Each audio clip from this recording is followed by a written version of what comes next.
Hi guys, welcome back to PERIDOT TV. There is a video that has been making rounds online, and this video captured the moment Pastor Biodun Fatoyinbo, that is the senior pastor of COZA, Commonwealth of Zion Assembly. Of course, you know the allegations that has been on about him, and a lot of people started saying, oh, he belongs to this fraternity, and this is the confraternity he belonged to back in those days. Now, confraternity and fraternity is not a new thing. If you go to the United States of America, you find a lot of politicians, governors, presidents, all of them belong to one confraternity or the other. Now, what happens to the confraternity or fraternity or sorority? I am not going to tell you about that. I don't know about it. Probably you know better. Anyway, but we see what they do outside. Now, I'm not going to bore you with the history of confraternity or fraternity in Nigeria. As you know that they actually say it was created, it was formed so as to fight against colonial oppression. That was the purpose of fraternity before it spread into different factions and what we have today. Well, Pastor Fatoyinbo,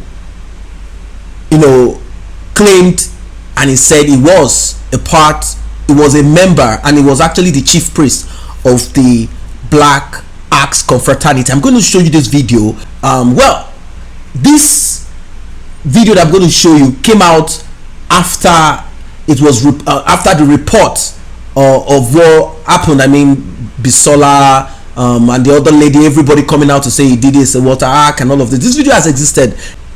Now, what I heard is that the management of the University of Ilorin revealed that they have no record or academic history of the Commonwealth of Zion Assembly founder, Pastor Fatoyinbo. And of course, maybe he is or is not, but someone said he was rusticated, someone said is this, is that, and a lot of this. And if you listen to the story that this lady Busola Dakolo narrated, she said, my sisters told me that he said he was a former fraternity member, and she even said the day she sang in church, after practicing with Fatoyinbo, he actually did this solo, and a fraternity guy gave his life to Christ, and she felt very good. She felt like she had brought someone to Christ, she had led someone to Christ. But he said, that is Fatoyinbo. He said, I hate to say this, but I'm going to say this to help you. When I was in school, I was in Black Axe and I was their chief priest. Everyone looking for to be initiated ended up with me, and I used to lead them in confession. When I gave my life to Christ and I understood the dimension, I laughed and I said, the devil is a stupid guy. We will put the axe on their head and you will repeat after me. Of course, there are people that probably are friends with him that knows this story. And the story is that he left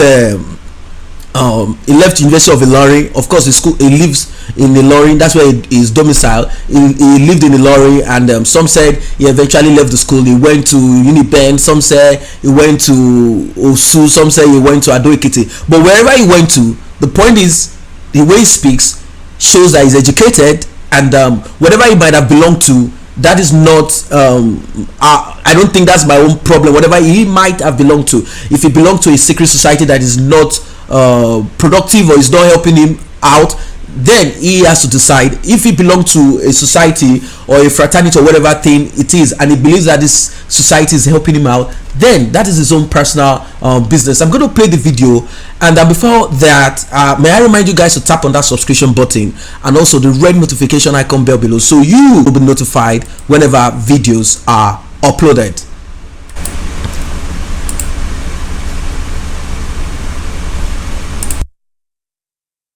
Now, I hate to say this, but I'm going to say it to help you.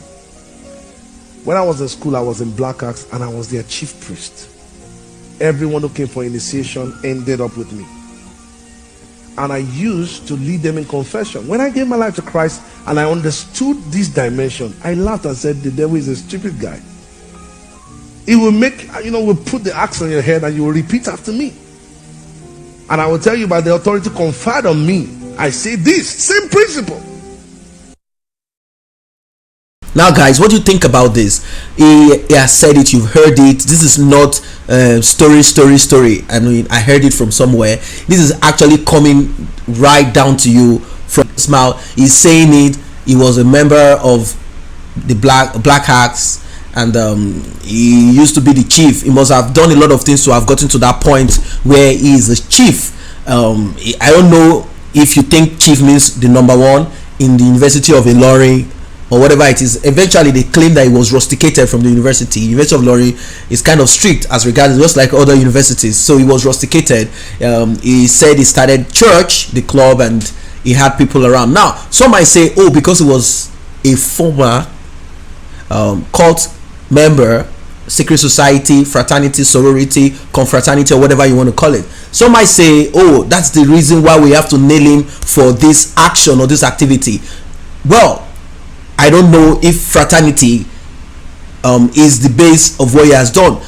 What I'm trying to point out is that there are people that have not belonged to fraternities or anything that have committed this act. Are we going to say they actually raped someone because they were not part of any fraternity but something else? So that's what I'm saying. So it's this is just to tell you and rest the argument as regards, was he a part of a cult? What cult was he a member of?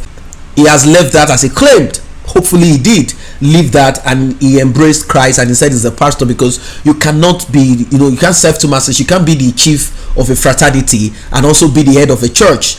Although people do it, they belong to some other forms of cult, and they are also pastors, and they're probably the head of a bank, and they're also pastors. But now I'm talking about someone preaching Christ. I think the doctrines in the Bible, the doctrines of Christianity does not permit you to be a fraternity head, and you have to obey the rules of your fraternity rather than what is written in the scriptures. So as a pastor, probably has left that, and I don't know if that has to do with the stories that Bisola actually presented. Now the videos I've presented all this while about this, I've read out what people are saying. I've also read out what these victims and allegations and all of these things, I do read them out, and sometimes I speak about my own personal observation. That's just what it is. Continue with this video, and afterwards you can drop your comments in the section below to comment about this. I have tasted the two worlds, so I can tell you that this is the way it works. The devil was a skeleton because he was with God before. He couldn't put them in that trap if they did not confess with their mouth. So you couldn't be liberated also. The Bible says, by the words of your mouth you are justified, by the words you are condemned. Proverbs 6:2, you are snared by the words of your mouth. So he makes people go into that thing by the words. Now you've heard it from him. May I remind you to kindly tap on that subscription button and also the red notification icon bell below, so you'll be the first to be notified whenever videos are uploaded. Thanks for stopping by.